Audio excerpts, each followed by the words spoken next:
الحمد لله حمدا كثيرا طيبا مباركا فيه، وأصلي وأسلم على نبيه الكريم محمد بن عبد الله وعلى آله وأصحابه وسلم تسليما كثيرا. أما بعد، أوصيكم عباد الله ونفسي بتقوى الله تعالى. walaalayaal sidaynu ognahay waxaynu ku jirnaa bishii ugu dambeysay bilaha xurmada leh. afarta bilood xurmada leh saddexdii isku xiriirsanaatii u dambeysay. dhinac kale kolka laga eegana sanadka islaamku uu ka bilaabmayay hijriga ah. waxaynu isku baraarujinaynaa waxa weeye inaynu ka faa'iidaysano fursadda fiican ee Ilaahay uu inoo fidiyay subxaanahu wa ta'ala. in laga faa'iidaysto goobta mudan iyo waqtiga mudanna waa waxyaabaha cimrigu uu ku dheeraado, camalkuna ku barako bato. in la isku baraarujiyaana waxaad u qiimo badan weeye. marka camalada la qabanayo bishan muxaram iyo ayaamaha soo socda, daliilada inagu baraarujinayaynu soo qaadanaynaa iyo siduu nabigu u noolaan jiray sala allahu calayhi wasalam ummaddii asxaabtana u baraarujiyey ilaa 9 arrimood oo ku saabsan mowduuca muxaram iyo ayaamaha la soomayo iyo fadliga ay leeyihiin iyo axaadiidta ku soo arooray ayaynu soo qaadanaynaa. ugu horeyn, bilaha Ilaahay uu ictiraafsan yahay qur-aanka dhexdiisa wuxuu ku sheegay inay 12 bisuurati tawba. 12 bilood ayaa Ilaahay u ogol yahay in tirada wax lagu tirsanayo cibaadooyinka iyo wixii la mid ah. 12 bilood ayaa Ilaahay uu tiriyay aayadda 36 ee suuratu tawba. afar gaara ayuu si gaara u cayimay oo uu ku tilmaamay inay yihiin bilaha xurmada leh. إن عدة الشهور عند الله 12 شهرا في كتاب الله. بلها إلهي وقل يا وحلقو تريو سنتك والله بيتببو لهي سيدو لهي كتاب كيسا كقرأ إلا محفوظ كي قرآن كبا. يوم خلق السماوات والأرض منها 4 حرم. أفر بلوضة حرم لبا كم يدبو لهي بلها الله بيتبنكا مركا أفر تاب بلوض صدح واحد السين سيدو النبي نوشة صلى الله عليه وسلم: ذو القعدة، ذو الحجة، محرم. رجب نوى يدنا قوني. إلهي باسيفة لا يوحي لذلك الدين القيم، دين تتوسنوات تا إلهي ودين تلمامين راعة، فلا تظلموا فيهن أنفسكم. نفتي إنها الظلمين وهكو قردرونين ودن بها السمينين بلها حرمة لن حدود دن بها سيبضا. وحا لباد oo nabigu inoo sheegay sallallahu alayhi wasallam soomka la soomayo waa camaladii la qabanayay ayaamaha soo socda. soomka la soomayo bishan muharram guud ahaanba inuu yahay soomka ugu fadli badan bacda ramadaan. xadiid saxiix muslim ku sugan min xadiidi abi hurayra, nabigu alayhi salaatu wasalaam wuxuu yidhi: afdalu siyaami bacda ramadaan shahrullahi almuharram, ay siyaamu shahrillahi almuharram. bisha ramadaan soomka soo raaca xagga fadliga waa soomka la soomaya bisha Ilaahay ee muharram. bilaha dhan Ilaahay baa iska leh, laakiin maadaama nabigu bishan si gaar ah Ilaahay ugu nisbeeyay, idaafadaasi tashriif bay sheegaysaa iyo fadliga bishan inuu aad u badan yahay. marka guud ahaanba soomkiisu dhiiri gelinaya nabigu calayhi salaatu wasalaam bishan in la soomo. waxaa kaloo Bukhaari ku sugan min xadiid ibn Cabbaas, nabigu wuxuu tegay sallallahu alayhi wasallam Madiina, wuxuu arkay yahuudda soomaya.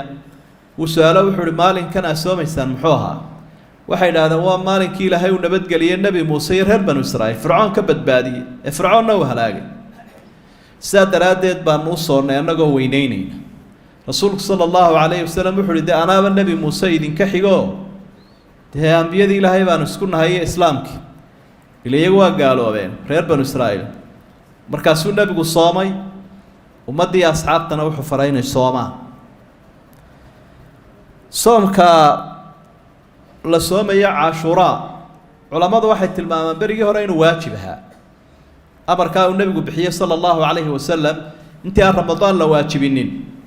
soomka waajibkii halka ramadaan ku jiraa wuxuu ahaa maalinka muxaram 10 ay tahay in la soomo, yowmu cashuuraa loo yaqaano. markii ramadaan Ilaahay uu waajibiyey ayaa maalinka waajibnimadii laga nasakhayo sunna ayuu noqday. ونسخ إلى بدل أثقل من الأول شيء إلى هذا علماء الأصول كالدنبال لقول نسخي كي هوري أيا كعريس بدن إن كسدو حق أجري كبدنيا أرنت الله بعد شرتا وحوي فضل صيام عاشوراء مركو الرسول كورمي صلى الله عليه وسلم مالك كصوص على عاشوراء صوم كيس وحول صيام يوم عاشوراء أحتسب على الله أن يكفر السنة التي قبله حديث مسلم waxaan ilaahay ka rajaynayaa amaan ajri kaga doonayaa inuu igaga dhaafo maalinta cashuuro soomkeeda sanadkii hore wixii dembi ahaa ee dhacay ibnu cabbaas allaha ka raali noqday isaguna wuxuu yihi maan arag nebi moxamed sala allahu calayhi wasalam yataxaraa siyaama yowmin fadalahu calaa gayri ilaa hada alyowm wahada shahr wuxuunaan arki jiray soomku nebigu aada ugu dadaali jiray si aanu ayaamaha kale ugu dadaali jirin cashuuruha bisha uu soomkeeda u dadaali jiray ee aanu dhaafi jirin ramadaan buha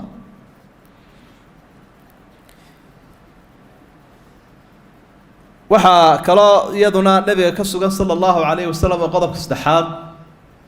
oo sida ugu waafisana ugu wanaagsana inaynu soonno maalinka sagaalaad oo maalinka sagaalaad iyo maalinka tobnaad la israaciyo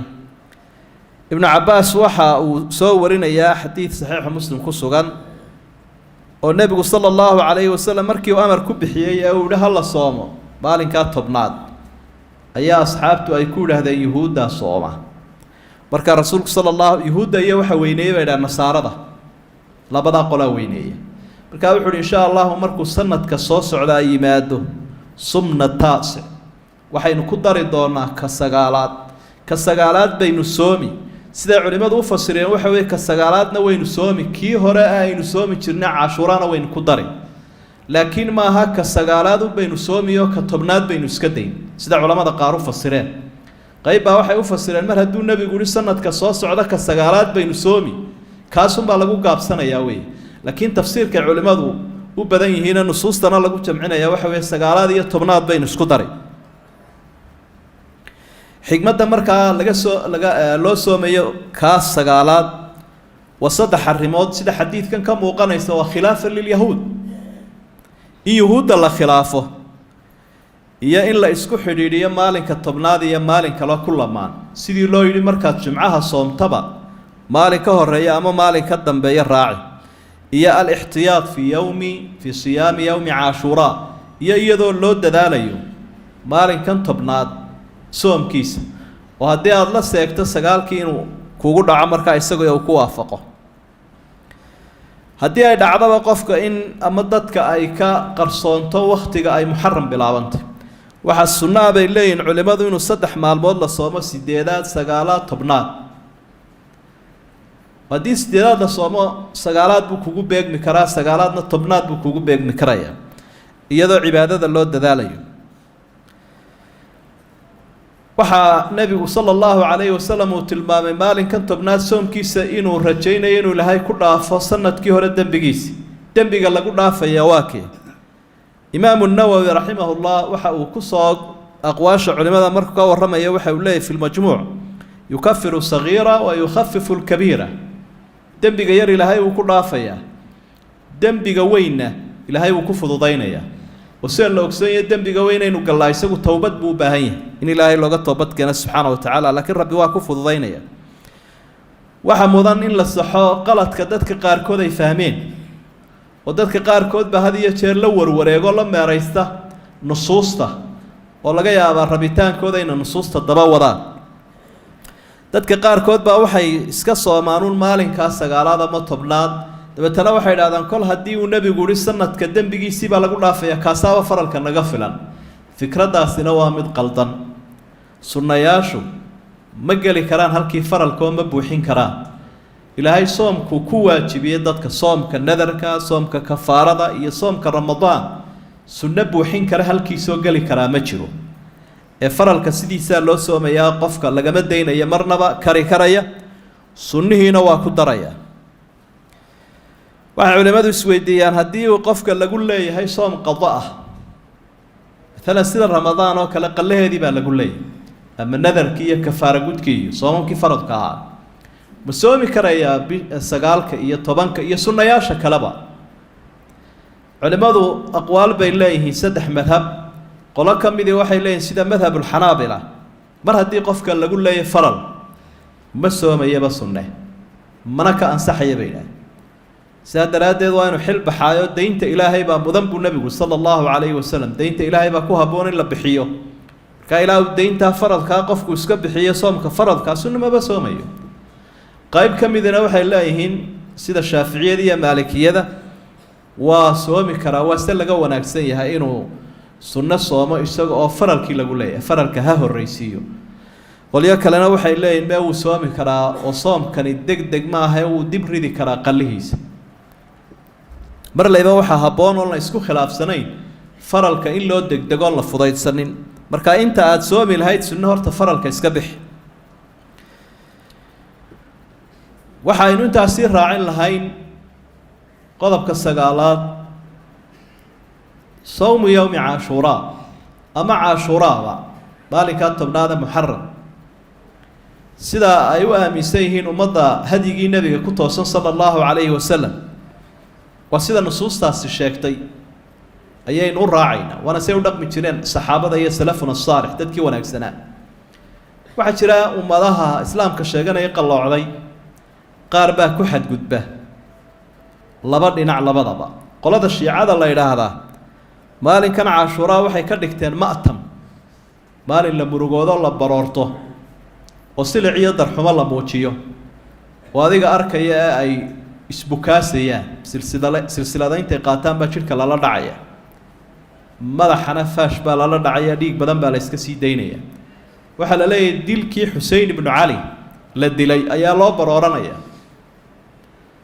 arrintaasi waa arrin qalada oo dembiya oo aan sharciga meel ku lahayn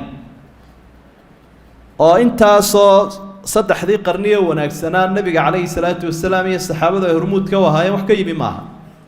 waa bidcatun munkara waxaad u foolxun wey xuseen ibnu cali allaha ka raali noqde waxaa ka fadli badnaa afartii khulafada aabbihii uu ka mid ahaa midna looma samaynin baroorta caynkaas oo kale ah waxyaabaha ay aada u dhiirigeliyaan weeye shisheeyuhu iyo dowladaha gaaladu dhaqaalay ku bixiyaan waxaa la yidhaahdo mawaakibtaas shiicada iyo xuska noocaas oo kale ah iyagoo doonaya sawir foolxun inay ka muujiyaan ummadda islaamka oo ay idhaahdaan kuwaasi dee insaaniyaddaba garan maayaan sidaa isu dilaya kuwa sidaa isu dilaya ama dadka kale uga raynayaan marka way maalgeliyaan oo way dhiiriyaan oo iclaamkay dhigaan si ay ummadahooda ugu sheegaan inay iyagu xaqa insaanka garanayaan oo muslimku aanu garanayn taasi markaa waa bidco aynu arki doonno ayaamaha soo socda iyagoo samaynayo in laga feejignaado ay tahay oo diin la moodine bidco inay tahay aynu ogaano arrinta labaadna waxa weeye nimanka nawaasibta la yidhaahdo oo iyaguna cagsa shiica ah nawaasibtu waxa weeyaan dhinaca kaley tegeen oo cali ibnu abidaalib iyo aalubeytka ayay iyaguna la colaatamaan oo ay caayi jireen oo shaam bay ku noolaayeen haddana kusii noolyihin iyaguna ayaamaha dhinaca kale u shaqeeyaanoo waa la dabaaldegaayo waa la farxaayo ciid baa laga dhigtaayo cunnadaa la badiyaayo aad bay isu casuumaan iyaga oo markaa iyaguna ku diganaya dilkii cali ibnu abi aalib iyo xusein dilkiisii oo shiicada la ficiltamaya markaa labadaa aragtiyoodba diin maaha waa iska aragti qalloocanune iyadana waa ku baraarugsanaanaynaa wax lagu dayananayana maaha waa wax laga feejignaanayo markaa dariiqada fiican ee loo noolaanayo ama diinta loogu camal falaya ayaamahan soo socda waa sidaas weeye allahuma arina alxaqa xaqan warzuqna itibaaca wa arina albaaila baailan warzuqna ijtinaabah اللهم أصلح لنا ديننا الذي هو عصمة أمرنا وأصلح لنا دنيانا التي فيها معاشنا وأصلح لنا آخرتنا التي إليها معادنا اللهم اجعل خير أعمالنا أواخرها وخير أعمالنا خواتمها وخير أيامنا يوم نلقاك فيه اللهم أغننا بحلالك عن حرامك وبفضلك عمن سواك يا أرحم الراحمين اللهم أحينا سعداء وأمتنا شهداء واحشرنا في زمرة الأنبياء اللهم من أرادنا وأراد المسلمين بسوء فأشغله في نفسه يا أرحم الراحمين اللهم آت نفوسنا تقواها وزكها أنت خير من زكاها أنت وليها ومولاها يا أرحم الراحمين. اللهم إنا نعوذ بك من جهد البلاء ودرك الشقاء وسوء القضاء وشماتة الأعداء. اللهم إنا نعوذ بك من علم لا ينفع ومن قلب لا يخشع ومن نفس لا تشبع ومن دعوة لا تستجاب لها يا أرحم الراحمين. اللهم انصر الإسلام والمسلمين، اللهم انصر الإسلام والمسلمين، اللهم انصر المستضعفين والمجاهدين في سبيلك في كل مكان يا أرحم الراحمين. اللهم أسقنا الغيث والرحمة ولا تجعلنا من القانطين. اللهم إنك كنت غفارا فأرسل السماء علينا مدرارا. فستذكرون ما أقول لكم وأفوض أمري إلى الله إن الله بصير بالعباد. وأقم الصلاة.